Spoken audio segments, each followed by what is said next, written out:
Hello friends, इस video में हम कंटिन्यू करेंगे चार्ज को। पिछली वीडियो में हमने चार्ज 211 से लेके 214 तक आपके सेक्शन कवर कर लिए थे। अब हम उससे आगे के जो सेक्शन है वो देखेंगे इस वीडियो के अंदर। तो सबसे पहले बात करते हैं सेक्शन 215 के बारे में।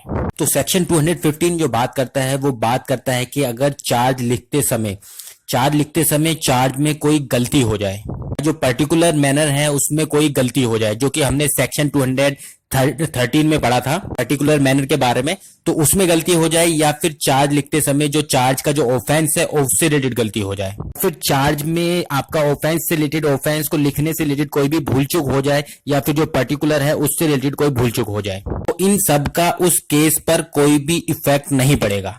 पर इसके कुछ एक्सेप्शन भी है कि किस केस में आपका अगर चार्ज में रिलेटेड कोई भी भूल चूक हो जाए या फिर कोई गलती हो जाए, इसकी वजह से जो है केस पर इफेक्ट पड़ेगा। पहला केस है कि अगर जो आपका चार्ज है, चार्ज का जो ऑफेंस है उसमें, या फिर आपका जो पर्टिकुलर है उसमें किसी तरह की भूल चूक होने की वजह से, या फिर कोई एरर होने की वजह से, गलती होने की वजह से अगर एक्यूज्ड मिसलीड होता है, तो उस केस में जो केस है केस पर इफेक्ट पड़ेगा। पहला तो यह है।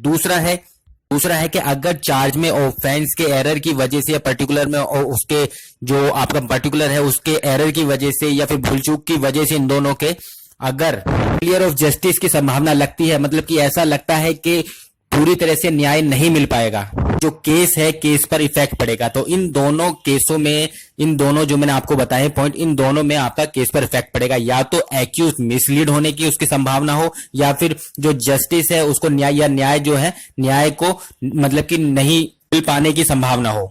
इसे हम एक इलस्ट्रेशन से समझते हैं जो कि इसमें दे रखा है। एक पर्सन है, उस पर चार्ज लगाया गया मर्डर का। उसने खुदा बख्श का मर्डर किया था 21 जनवरी 1882 में, कि जिसका मर्डर हुआ उस पर्सन का नाम जो था वो हैदर बख्श था। डेट थी मर्डर होने की वो 20 जनवरी 1882 थी। पर ए के ऊपर सिर्फ वही एक मर्डर का चार्ज था, उसके अलावा कोई भी और मर्डर का चार्ज उसके ऊपर नहीं था। बाद में जो मजिस्ट्रेट था उसको इंक्वायरी करके पता चला कि जो मर्डर हुआ था वो हैदर बख्श का हुआ था। तो इसमें कोर्ट ने यही कहा कि जो फैक्ट्स हैं वो ए को मिसलीड नहीं कर रहे हैं, तो इसलिए केस पर किसी भी तरह का कोई भी इफेक्ट नहीं पड़ेगा। दूसरे इलस्ट्रेशन की अगर बात करें तो ए एक पर्सन था, इस पर दो पर्सन के मर्डर का चार्ज लगा, जो कि दोनों अलग अलग पर्सन थे। तो दो पर्सन के मर्डर का चार्ज लगा, और दोनों ही पर्सन का जो मर्डर हुआ है वो अलग अलग डेट में हुआ है। इस केस में ये हुआ कि जो ए था, ए पर चार्ज तो लगाया गया, जो पहले पर्सन का मर्डर किया था उसका चार्ज लगाया गया, पर ट्रायल जो चल रहा था वो चल रहा था तो दूसरे पर्सन के मर्डर का। और उस दूसरे पर्सन के मर्डर के ट्रायल में जो विटनेस जो आए वो पहले पर्सन के मर्डर के जो विटनेस थे वो आए। इसकी वजह से कोर्ट ने ये देखा कि जो ए था, जो आपका एक्यूज था, वो एक तरह से मिसलीड हो रहा था।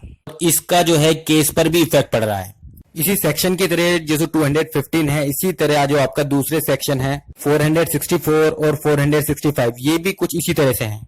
अब बात करते हैं सेक्शन 216 की। तो 216 में है कि कोर्ट के पास ये पावर है, तो कोर्ट चाहे जो चार्ज लगाया गया है एक्यूज्ड के ऊपर उसको अल्टर कर सकता है, चेंज कर सकता है। इस सेक्शन का जो सबसेक्शन 1 है, सबसेक्शन 1 यही कहता है कोर्ट अगर चाहे तो जो आपका चार्ज लगाया गया है उसमें कोई भी अल्टरेशन कर सकता है, चेंज कर सकता है, या फिर कोई भी चार्ज जो है ऐड कर सकता है, लगा सकता है एक्यूज पर किसी भी टाइम, मतलब कि जजमेंट देने से पहले। जब भी कोर्ट को लगेगा अपने जजमेंट प्रोनाउंस करने से पहले, बताने से पहले जजमेंट, वो चार्ज में जो है, जो एक्यूज के ऊपर चार्ज लगाए गए हैं उनमें कोई भी अल्टरेशन कर सकता है, या फिर कोई भी नया चार्ज ऐड कर सकता है। जो अल्टरेशन या फिर आपका जो एडिशन किया गया है चार्ज के अंदर एक्यूज के ऊपर, वो कोर्ट को रीड करके और एक्सप्लेन करना पड़ेगा, बताना पड़ेगा एक्यूज को। सबसेक्शन 3 में है कि अगर जो कोर्ट है, अगर कोर्ट ये सोचता है कि जो चार्ज है, चार्ज में कोई भी अल्टरेशन या फिर एडिशन करने से जो आपका एक्यूज्ड है और जो आपका प्रोसिक्यूशन है, उनके केस पर जो है किसी भी तरह का कोई भी इफेक्ट नहीं पड़ेगा। अगर कोर्ट को ऐसा लग रहा है तो कोर्ट उस ट्रायल को तभी इमीडिएटली जो है प्रोसीड कर सकता है, तभी चला सकता है। कोर्ट के पास ये डिस्क्रिशनरी पावर है कि अगर उसको लगता है कि जो अल्टरेशन हुआ है चार्ज में, या फिर आपका जो एडिशन हुआ है चार्ज में, उसका ना ही एक्यूज पे कोई इफेक्ट पड़ेगा और ना ही आपका जो दूसरी पार्टी है, प्रोसिक्यूशन है, उस पर कोई इफेक्ट पड़ेगा, तो आपका जो कोर्ट है उस केस को इमीडिएटली प्रोसीड कर सकती है, उसका ट्रायल चला सकती है, और ऐसे चलाएगी जैसे कि जैसे कि जो अल्टरेशन किया गया है चार्ज में या जो एडिशन किया गया है चार्ज में वो ही इसका जो ओरिजिनल चार्ज है, इस तरीके से आपका माना जाएगा कोर्ट के द्वारा और इमीडिएटली उसका ट्रायल चलाया जाएगा। अगर सबसेक्शन 4 की बात करें तो सबसेक्शन 4 इसका जस्ट अपोजिट है सबसेक्शन 3 का।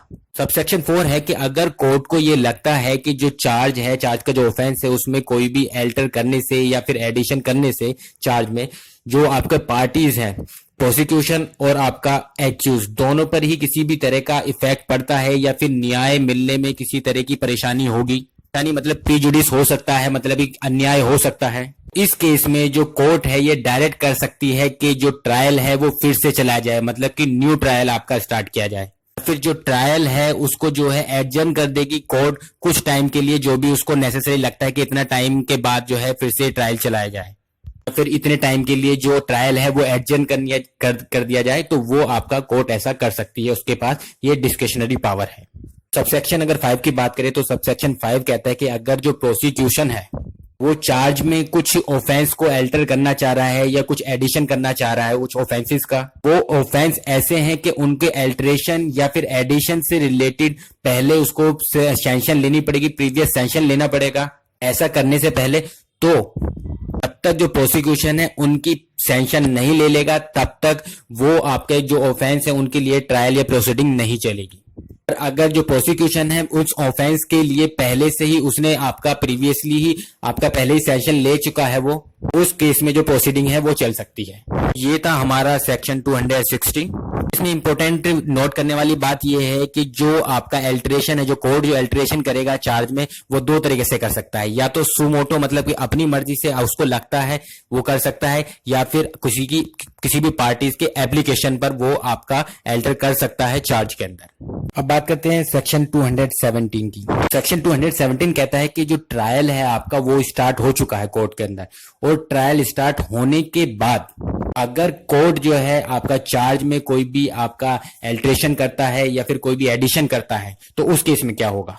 उस केस में ट्रायल स्टार्ट होने के बाद अगर कोर्ट के द्वारा कोई भी अल्टरेशन या फिर कोई भी एडिशन किया जा रहा है चार्ज के अंदर, तो उस केस में जो आपका कोर्ट है वो दोनों जो पार्टी है उनको रिकॉल कर सकता है, उनको रीसमन करेगा, क्योंकि दोनों पार्टीज को जो है रिकॉल किया जाएगा, उनको रीसमन किया जाएगा और री विटनेस आपका होगा, मतलब री विटनेस एग्जामिनेशन आपका होगा, मतलब कि जो विटनेस है उनका री एग्जामिनेशन होगा। अगर कोर्ट को ये लगता है कि जो री समन या फिर आपका रिकॉल या फिर आपका जो री एग्जामिनेशन होगा उसकी वजह से सिर्फ आपका जो केस है, केस में आपका बिना बात की डिले होगी और केस पर इसके अलावा कोई भी इफेक्ट नहीं पड़ेगा, वो चाहे तो ये ऐसा कुछ भी नहीं करेगा, मतलब कि ना ही वो आपका री एग्जामिन करेगा विटनेस को और ना ही वो आपका रीसमन करेगा। अगर कोर्ट चाहे तो दोबारा जो विटनेस है उनको दोबारा फिर से बुला सकती है। वो ये था हमारा सेक्शन 217।